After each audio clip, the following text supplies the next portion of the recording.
Well, welcome back to Open Line. We are talking with Senate Minority Leader Lee Harris, Democrat from Memphis. We're talking about gun laws proposed in the legislature. Bunch of calls. We're just gonna, let's go to Roy. Hello, Roy. Are you there, Roy? Roy? Let's go to Mel. Hello, Mel. Are you there, Mel? Mel. All right. Roy, are you there now? All right, well, let's go on Facebook. I don't know what happened to our callers. This is from Cherie Wilkerson Gilly. She says military rapid-fire guns are for the safety of we the people, in capitalized letters. In case our government turns on us, we must be able to protect ourselves. Read the Constitution, why our founding fathers ensured our right to protect against a coup d'etat. So she's saying we have to be able to defend ourselves against the government. That's why we need AR-15s, bump stocks, whatever it may be. You know, I think as a practical matter, I think you know, we're still going to be overmatched. Government missiles and tanks and armies and so forth, and nuclear weapons and all the rest. And so it'd be very hard to match the firepower of the government no matter what. And so given that we have that kind of constraint, we might as well say what's reasonable to keep ourselves safe right now. And it is reasonable to have a debate and let the votes fall where they fall. It is reasonable to have a debate about whether or not somebody should have what amounts to a fully automatic weapon.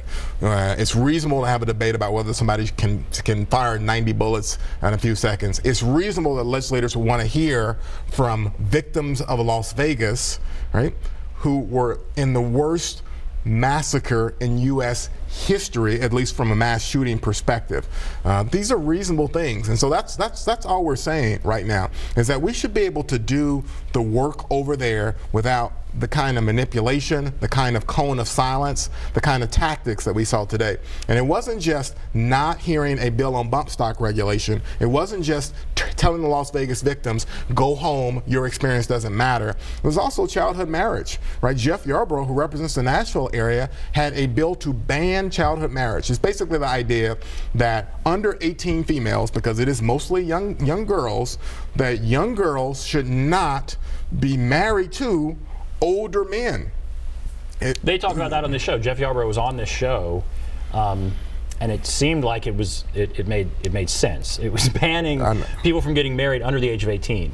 Now, so you're saying that didn't pass? I'm saying that bill died today. That bill died today. It is shocking as it is. That bill died today. My understanding is Family Research Council came in with all their resources and lobbied against the bill and played a role, and that bill today died in the House. And again, I think another situation, we had advocates, people that were here to testify on behalf of that bill, people that had suffered, that were victims, that were in childhood marriages and had suffered in those marriages. I'd heard this testimony and met some of these victims here to share that experience with legislators, and they weren't heard today either, is my understanding.